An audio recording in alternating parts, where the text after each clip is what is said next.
ఇంకోటి రైతు భరోసా కేంద్రాలు. జగన్మోహన్ రెడ్డి గారు అధికారంలోకి రాగానే రైతుకు విత్తనం నుంచి విక్రయం వరకు అండగా ఉండాలి అని చెప్పేసి రైతు భరోసా కేంద్రాలు తీసుకొచ్చి రైతుకి నాణ్యమైన విత్తనాలు, నాణ్యమైన ఎరువులు, నాణ్యమైన పురుగు మందులు, పండించిన పంటకి రైతు భరోసా కేంద్రం దగ్గరే గిట్టుబాటు ధర అందే విధంగా ఒక విప్లవాత్మకమైనటువంటి మార్పు తీసుకొస్తే ఆ మార్పుని ఐక్యరాజ్య సమితి కూడా పొగిడింది. ఆ మార్పు గురించి దేశ విదేశాల నుంచి ఎంతో మంది వచ్చి స్టడీ చేసి వెళ్ళిపోయారు. అలాంటి రైతు భరోసా కేంద్రాలు చంద్రబాబు నాయుడు గారి యొక్క దుర్మార్గపు దుష్ట పరిపాలనలో ఏమైపోయారంటే పేకాట శిబిరాలు కొన్ని చోట్ల, మద్యం తాగుబోతులకి నెలవుగా కొన్ని చోట్ల. ఎక్కడైతే మరీ దారుణం, ఒకసారి ప్లే చేపిస్తా చూడండి. చింతలపూడి నియోజకవర్గం పరిగిపూడెం గ్రామంలో ఆర్బికే సెంటర్లో ఏం జరుగుతుందిరా అంటే ఇది జరుగుతూ ఉంది.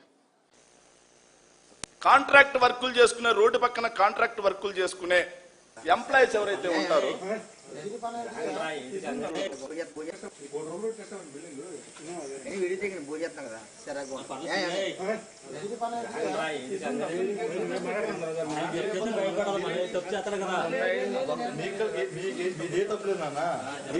కూలి పనికి వచ్చిన వాళ్ళు మిమ్మల్ని ఏమన్నా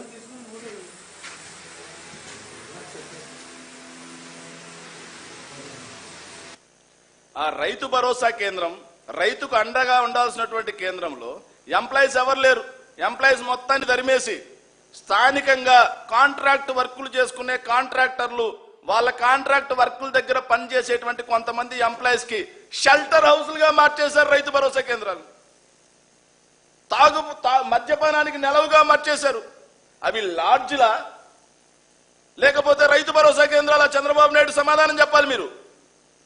అవి లాడ్జ్లా లేకపోతే పర్మిట్ రూములా? వ్యవసాయ శాఖ మంత్రి సమాధానం చెప్పాలి ఇప్పుడు. సో రైతుకు అండగా ఎంతటి దుర్మార్గం ఇది! రైతు భరోసా కేంద్రాల మీద ఐక్యరాజ్య సమితి ప్రశంసించింది మనల్ని. పక్క రాష్ట్రాల నుంచి అధ్యయనం చేసిపోయారు మన రైతు భరోసా కేంద్రాల మీద. రైతు భరోసా కేంద్రాలు ఉండటం వల్ల నాడు మిర్చి ధర ఎంత, ఈరోజు మిర్చి ధర ఎంత? రండి సవాల్ ఛాలెంజ్ విసురుతున్నాం, మనం చర్చిద్దాం.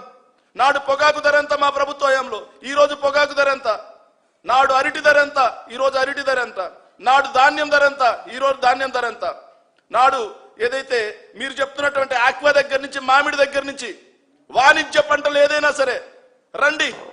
మా ప్రభుత్వ హయాంలో రైతు భరోసా కేంద్రాల ద్వారా రైతుకు ఎలా నిలబడ్డాం, అండగా మద్దతు ధర ఎలా కల్పించాం, మా ప్రభుత్వ హయాంలో రైతుకు గిట్టుబాటు ధర ఎలా లభించింది, మీ ప్రభుత్వ హయాంలో ఈ రోజు రైతన్న ఎలా నిర్వీర్యమైపోయాడు. 3000 మందికి పైగా రైతులు, రైతు కూలీలు మీ 2 ఏళ్ల పరిపాలనలో అసూలు బాశారు అంటే ఇది రైతు భక్షక ప్రభుత్వమా లేకపోతే రైతు పక్షపాత ప్రభుత్వమా? సో చంద్రబాబు నాయుడు గారు గుర్తుపెట్టుకోండి, ఒక పద్ధతి ప్రకారం వ్యవస్థల్ని సర్వనాశనం చేస్తా ఉన్నారు. వ్యవస్థల్లో భాగంగా గ్రామ సచివాలయ వ్యవస్థని నిర్వీర్యం చేయడం కోసం స్వర్ణ అని చెప్పి, వార్డులు అని చెప్పి ఏదో మార్చారు. మార్చిన తర్వాత వాటిని యోగా కేంద్రాలుగా మారుస్తామని చెప్పి నేను ఒక స్టేట్మెంట్. ఇంకో పక్క చూస్తే రైతు భరోసా కేంద్రాలను మీరు చూశారు ఇప్పుడు అందరు కూడా.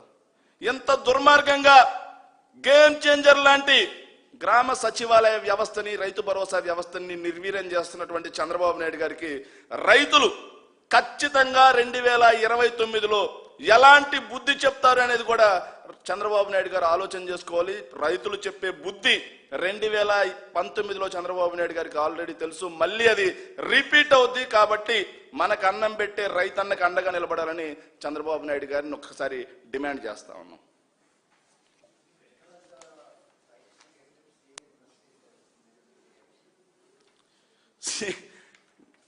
ప్రాణాలకి ముప్పు ఉందేమో అని డౌట్ వస్తుందండి. ఎందుకంటే అస్థికలు కూడా మాయం చేసినటువంటి దుర్మార్గమైనటువంటి వ్యక్తులు, సాయి కృష్ణ మరణం వెనక ఒక్క సిఐతోనే, ఇది ఒక్క సిఐ ప్రమేయంతోనే సాయి కృష్ణ అస్థికలు కూడా మాయమవుతాయంటే ఎవరు నమ్మే పరిస్థితి లేదు.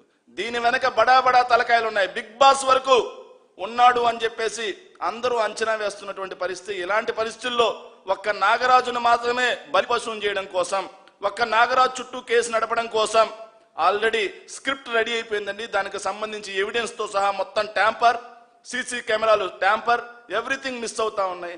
ఆఖరికి DNA టెస్ట్ చేద్దామంటే అస్థికలు కూడా దొరకట్లేదని వార్తలు వస్తా ఉన్నాయి. దీంట్లో ఏ మాత్రం జరుగుతుంది అనేది ఇందుకే మేము అడుగుతున్నామండి. రాష్ట్ర పోలీస్ వ్యవస్థ ఇప్పుడు ఆయన జ్యుడిషియరీలో ఏదైతే ఆయనకు సంబంధించినటువంటి ప్లేస్లో జరిగిన చోట విధుల్లో ఉన్నటువంటి సిపి రాజశేఖర్, అన్నికి సిట్టుగా అధికారిగా ఉన్నటువంటి సిపి రాజశేఖర్ ఎవరైతే ఉన్నారో ఆ సిపి రాజశేఖర్ విధుల్లో ఉండగా అక్కడ న్యాయం ఎలా జరుగుతుంది? అందుకే వైఎస్ఆర్ కాంగ్రెస్ పార్టీ మొదటి నుంచి ఒకే ఒక ప్రశ్న అడుగుతుందండి, దీన్ని సిబిఐ ఆధ్వర్యంలో కానీ లేకపోతే సుప్రీంకోర్టు సిట్టింగ్ జడ్జ్ నేతృత్వంలో మాత్రమే దర్యాప్తు చేస్తే సాయి కృష్ణ మరణానికి అసలైన కారణాలు దొరుకుతాయి, నిజమైన దోషులు శిక్షించబడతారు. లేదు అంటే ఈ కేసు కూడా మసిపూసి మారేడికాయ మాదిరిగా ఈ కేసు కూడా చంద్రబాబు నాయుడు గారు 2017లో సుగాలి ప్రీతి కేసుని ఏ విధంగా అయితే ట్యాంపర్ చేయించాడో ఈ కేసును కూడా అలాగే ట్యాంపర్ చేయించడం కోసం తెర వెనక ముమ్మర ప్రయత్నాలు జరుగుతున్నాయనేది సుస్పష్టం.